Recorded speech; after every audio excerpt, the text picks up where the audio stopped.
ভাবুন আপনার ব্যাংক অ্যাকাউন্টে একটা লেনদেন হয়েছে, টাকা গেল কোথায়, কখন গেল, কোন অ্যাকাউন্ট থেকে গেল, কোন ডিভাইস থেকে লেনদেন হলো। আজকের দিনে এইসব প্রশ্নের উত্তর খুঁজতে আমাদের ব্যাংকের মোবাইল অ্যাপ, ইমেল, SMS কিংবা অনলাইন স্টেটমেন্টের দিকেই তাকাতে হয়। কিন্তু একটা সময় ছিল যখন ব্যাংকের যাবতীয় তথ্যের মূল ভিত্তি ছিল কাগজের খাতা, কালি দিয়ে লেখার হিসেব, মোটা মোটা রেজিস্টার, স্বাক্ষর করা নথি। আর সেই কাগজের যুগের জন্য তৈরি হয়েছিল একটি আইন। 1891 সাল, অর্থাৎ ব্রিটিশ আমল। প্রায় 135 বছর ধরে সেই আইনই ব্যাংকের নথি আদালতে কিভাবে প্রমাণ হিসাবে ব্যবহার হবে তার কাঠামো তৈরি করে রেখেছিল। কিন্তু এবার সেই পুরনো অধ্যায়ের অবসান ঘটতে চলেছে। লোকসভায় পাশ হয়েছে ব্যাংকার্স বুকস এভিডেন্স বিল 2026। এই বিল কার্যকর হলে 1991 সালে ব্যাংকার্স বুকস এভিডেন্স অ্যাক্ট বাতিল হয়ে তার জায়গা নেবে আধুনিক আইন। আর এই পরিবর্তন শুধু একটা পুরনো আইন বদলানোর ঘটনা নয়, এর সঙ্গে জড়িয়ে রয়েছে আপনার ব্যাংক অ্যাকাউন্ট, ডিজিটাল লেনদেন, UPI, অনলাইন প্রতারণা এবং আদালতের ডিজিটাল প্রমাণ ব্যবহারের ভবিষ্যৎ। কিন্তু প্রশ্ন হলো, কেন 135 বছর পর এই আইন বদলানোর প্রয়োজন হলো? এর উত্তর খুঁজতে হলে আমাদের একটু পিছনে যেতে হবে। 1891 সালে যখন এই আইন তৈরি হয়েছিল, তখন পৃথিবীতে ছিল না ইন্টারনেট, ছিল না মোবাইল ব্যাংকিং, ছিল না UPI, আবার ছিল না ক্লাউড সার্ভার, ছিল না ডিজিটাল সিগনেচার। এমনকি আজকের মতো ইলেকট্রনিক ব্যাংকিং এর পরিকল্পনাও করা সম্ভব ছিল না। তখন ব্যাংকের হিসাব মানেই ছিল কাগজের খাতা। একজন গ্রাহক টাকা জমা দিলেন, ব্যাংকের খাতায় সেটা লেখা হলো, টাকা তুললেন, সেটাও লেখা হলো। কোনো লেনদেন নিয়ে আদালতে মামলা হলে সেই কাগজের নথিই হয়ে উঠত গুরুত্বপূর্ণ প্রমাণ। কিন্তু সময় বদলেছে, ব্যাংকের শাখায় না গিয়েই এখন কয়েক সেকেন্ডে কোটি কোটি টাকার লেনদেন হচ্ছে। মোবাইলের একটা স্ক্রিনে কয়েকটি ক্লিক আর টাকা চলে যাচ্ছে এক অ্যাকাউন্ট থেকে অন্য অ্যাকাউন্টে। আজ আপনার ব্যাংকের কাছে শুধু একটা কাগজের স্টেটমেন্ট নেই, রয়েছে বিশাল ডিজিটাল ডেটা। লেনদেনের সময়, অ্যাকাউন্টের তথ্য, ডিজিটাল লগ, ইলেকট্রনিক রেকর্ড, সার্ভারে সংরক্ষিত তথ্য, ক্লাউড ভিত্তিক রেকর্ড।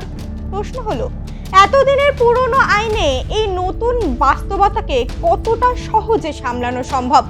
সেখানেই নতুন বিলের গুরুত্ব। নতুন আইনে ব্যাংকের ইলেকট্রনিক, ভার্চুয়াল এবং ডিজিটাল রেকর্ডের আদালত প্রমাণ হিসেবে গ্রহণ করার জন্য আরও স্পষ্ট আইনি কাঠামো তৈরি করা হচ্ছে।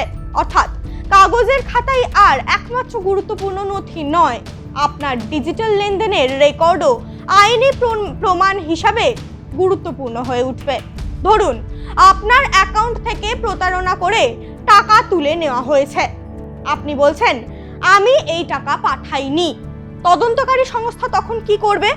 ব্যাংকের ডিজিটাল রেকর্ড পরীক্ষা করবে, লেনদেনের সময় অ্যাকাউন্টের তথ্য, ডিজিটাল লগ, প্রয়োজনে সংশ্লিষ্ট ইলেকট্রনিক তথ্য। এই তথ্য যদি আইনসম্মতভাবে সংগ্রহ ও প্রত্যয়িত হয়, তাহলে আদালতের সামনে সেটিকে প্রমাণ হিসেবে পেশ করা আরও সহজ হবে। এখানেই নতুন আইনের সবচেয়ে বড় পরিবর্তন। আপনার পুজো পৌঁছে যাক বিশ্বের দরবারে।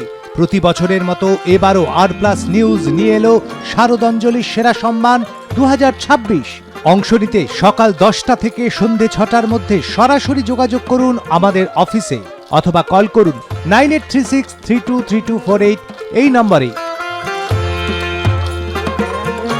শারদাঞ্জলি শুধুমাত্র R+ নিউজে। কাগজ থেকে ডিজিটাল প্রমাণের দিকে আনুষ্ঠানিকভাবে আইনি স্বীকৃতি। শুধু তাই নয়, নতুন ব্যবস্থায় ডিজিটাল সিগনেচার এবং ইলেকট্রনিকভাবে প্রত্যায়িত কপিকেও আইনি প্রতিক্রিয়ায় ব্যবহার করার সুযোগ আরও পরিষ্কার করা হচ্ছে। অর্থাৎ কোনো ব্যাংকের ডিজিটাল রেকর্ড যদি নির্দিষ্ট প্রক্রিয়ায় অথেন্টিকেটেড বা প্রত্যায়িত হয়, তাহলে প্রতিটি ক্ষেত্রে সেই পুরনো কাগজের নথি খুঁজে বের করার প্রয়োজন কমতে পারে। এবার আসা যাক আরেকটি গুরুত্বপূর্ণ পরিবর্তনে। ব্যাংকের কোনো মামলায় সাধারণ নথি যাচাই করতে ব্যাংকের কর্মী বা আধিকারিককে আদালতে হাজির হতে পারে, কিন্তু যদি সংশ্লিষ্ট ডিজিটাল নথি যথাযথভাবে সার্টিফাইড থাকে তাহলে শুধুমাত্র নথি যাচাই করার জন্য ব্যাংকের কর্মীকে বারবার আদালতে হাজির করানো প্রয়োজন কমবে। কিন্তু এই আইন শুধু ব্যাংকেই আটকে থাকবে না। নতুন কাঠামোর আওতা ভবিষ্যতে এনবিএফসি এবং ফিনটেক সংস্থার মতো অন্যান্য আর্থিক প্রতিষ্ঠানের ক্ষেত্রেও সরকারি বিজ্ঞপ্তির মাধ্যমে বাড়ানো যেতে পারে। এটা গুরুত্বপূর্ণ কারণ এখন শুধু ব্যাংক নয়, আমাদের আর্থিক জীবন জড়িয়ে গেছে অসংখ্য ডিজিটাল প্ল্যাটফর্মের সঙ্গে। Digital loan, online payment, fintech app, digital wallet, electronic KYC অর্থাৎ আর্থিক লেনদেনের একটা বড় অংশ এখন কাগজের বাইরে। তাই আইনও যদি কাগজের যুগে আটকে থাকে তাহলে তদন্ত এবং বিচার প্রক্রিয়ার সমস্যা তৈরি হওয়াটাই স্বাভাবিক। আর এখানেই আসে সবচেয়ে বড় প্রশ্ন। আজ প্রতারণার ধরন বদলে গেছে। আগে প্রতারক হয়তো আপনার সামনে এসে টাকা নিয়ে পলাতো, এখন প্রতারক আপনার মোবাইলে ফোন করে, একটা লিংক পাঠায়, ভুয়ো অ্যাপ ইনস্টল করায়, ওটিপি হাতিয়ে নেয়, ব্যাংক কর্মী সেজে কথা বলে, কখনো আবার ভয় দেখিয়ে টাকা পাঠাতে বাধ্য করে, কখনো ইউপিআই এর মাধ্যমে কয়েক সেকেন্ডের মধ্যে টাকা অন্য অ্যাকাউন্টে চলে যায়। সাইবার অপরাধের তদন্তে তাই শুধু প্রত্যক্ষদর্শী বা কাগজের নথি যথেষ্ট নয়, প্রয়োজন ডিজিটাল প্রমাণ। কোন অ্যাকাউন্টে টাকা গেল, কখন গেল, কোন লেনদেনের মাধ্যমে গেল, কিভাবে টাকা একাধিক অ্যাকাউন্ট ঘুরে অন্য জায়গায় পৌঁছয়, এই সমস্ত তথ্যই তদন্তের অংশ। এখানেই নতুন আইন তদন্তকারী সংস্থা এবং আদালতের জন্য একটি আধুনিক আইনি কাঠামো তৈরি করতে পারে। বিশেষ করে ইউপিআই ফ্রড, অনলাইন ব্যাংকিং প্রতারণা কিংবা তথাকথিত ডিজিটাল অ্যারেস্টের মতো অপরাধের তদন্তের ডিজিটাল রেকর্ডের গুরুত্ব আরও বাড়ছে। কি রে, তোর বেশ র্যাশ হয়েছে দেখছি। হ্যাঁ রে, কি করবো বলতো, র্যাশগুলো কিছুতেই কমছে না। অনেক কিছু ইউজ করলাম তবুও কমছে না। তুই এম্বার গৌরীদেবী হসপিটালসে দেখাতে পারিস, ওখানে ভালো এক্সপিরিয়েন্স ডার্মাটোলজিস্ট আছে। গৌরী দেবী হসপিটাল, রাজবাঁধ, দুর্গাপুর। যোগাযোগ 8001003333, 8001113333। তবে একটা বিষয় পরিষ্কার করা দরকার, নতুন আইন মানে এই নয় যে সরকার আপনার প্রত্যেকটি ব্যক্তিগত লেনদেন ইচ্ছে মতো দেখতে বা ব্যবহার করতে পারবে। ডিজিটাল রেকর্ড আদালতে প্রমাণ হিসাবে গ্রহণযোগ্য হওয়ার জন্য নির্দিষ্ট আইনি প্রক্রিয়া এবং অথেন্টিকেশন এর বিষয়টি অত্যন্ত গুরুত্বপূর্ণ। অর্থাৎ শুধু কোনো স্ক্রিনশট দেখালেই যে তা আদালতে চূড়ান্ত প্রমাণ হয়ে যাবে, বিষয়টি এমন নয়। প্রমাণের বিশ্বাসযোগ্যতা এবং আইনি গ্রহণযোগ্যতার প্রশ্ন থাকবে। এখন প্রশ্ন, সাধারণ মানুষের জন্য এর লাভ কোথায়? ধরুন আপনি সাইবার প্রতারণার শিকার হলেন, আপনার অ্যাকাউন্ট থেকে 1 লক্ষ টাকা চলে গেল, আপনি থানায় অভিযোগ করলেন, তদন্ত শুরু হলো। আগে যদি কাগজের নথি, সার্টিফিকেট কিংবা বিভিন্ন অফিসিয়াল রেকর্ড সংগ্রহের জন্য দীর্ঘ প্রতিক্রিয়া প্রয়োজন হতো, ডিজিটাল রেকর্ডের আইনি কাঠামো স্পষ্ট হওয়ায় তদন্তের ক্ষেত্রে সময় কমানোর সম্ভাবনা তৈরি হবে। আর ডিজিটাল অপরাধ যত বাড়ছে এই গতি ততই গুরুত্বপূর্ণ, কারণ সাইবার অপরাধ সময় অত্যন্ত গুরুত্বপূর্ণ। আজ আপনার অ্যাকাউন্ট থেকে টাকা বেরিয়ে গেল, কয়েক ঘন্টার মধ্যে সেই টাকা একাধিক অ্যাকাউন্টে ঘুরে যেতে পারে। যত দেরি হবে টাকা উদ্ধার বা লেনদেন চেন অনুসরণ করা তত কঠিন হতে পারে। তাই ডিজিটাল প্রমাণ দ্রুত সংগ্রহ, সংরক্ষণ এবং আদালতে পেশ করার সক্ষমতা অত্যন্ত গুরুত্বপূর্ণ। এই কারণেই 1891 সালের আইনের জায়গায় 2026 সালের নতুন আইন শুধু প্রশাসনিক পরিবর্তন নয়, এটা আসলে ভারতের আর্থিক ব্যবস্থার ডিজিটাল রূপান্তরের সঙ্গে আইনকে মানিয়ে নেওয়ার চেষ্টা। একদিকে ইউপিআই, অন্যদিকে মোবাইল ব্যাংকিং, তার সঙ্গে ফিনটেক, আর তার বিপরীতে বাড়তে থাকা সাইবার অপরাধ। এই নতুন বাস্তবতার মাঝখানেই তৈরি হচ্ছে নতুন আইনি কাঠামো। তবে একটা বিষয় মনে রাখতে হবে, আইন বদলালেও সাইবার প্রতারণা বন্ধ হয়ে যাবে না। প্রতারণা ঠেকাতে ব্যাংকের নিরাপত্তা ব্যবস্থা, তদন্তকারী সংস্থার সক্ষমতা এবং সাধারণ মানুষের সচেতনতা সবকিছুরই প্রয়োজন। আপনার ওটিপি কাউকে না দেওয়া, অজানা লিঙ্কে ক্লিক না করা, অপরিচিত কিউআর কোড স্ক্যান না করা, ব্যাংক কর্মী পরিচয় দিয়ে কেউ ফোন করলেও ব্যক্তিগত তথ্য না দেওয়া, এগুলো এখন সামনে অত্যন্ত সমানভাবে গুরুত্বপূর্ণ হয়ে উঠছে।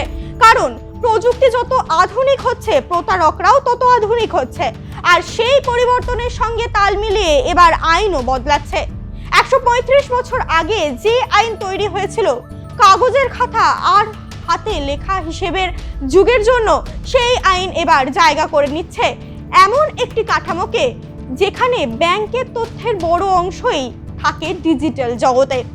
একটা সময় আদালতে প্রমাণ মানেই ছিল খাতা, কাগজ আর স্বাক্ষর।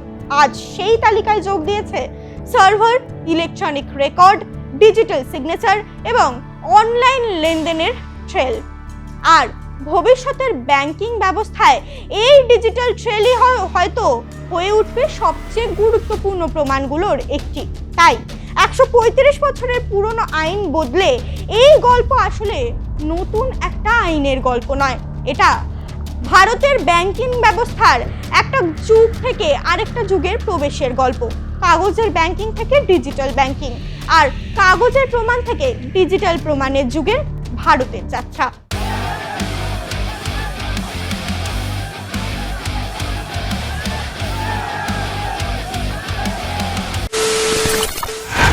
খবরের নামে প্রতিদিন সন্ধে আপনার ড্রয়িং রুমে কি শুধুই চিৎকার চেঁচামেচি খেয়ে আসে? বিতর্কের নামে চলে গালাগালি আর কাদা ছোড়াছুড়ি। এবার সময় পরিবর্তনের,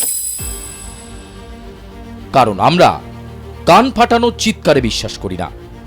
আমরা বিশ্বাস করি খবরের সত্যতায়।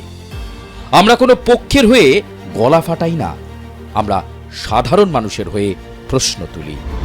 চিৎকার নয়, শুধু খবর হবে যেখানে বিতর্ক আছে কিন্তু কুৎসিত ঝগড়া নেই। সঠিক তথ্য, বিশ্বস্ত খবর। নজর রাখুন আর প্লাস নিউজে।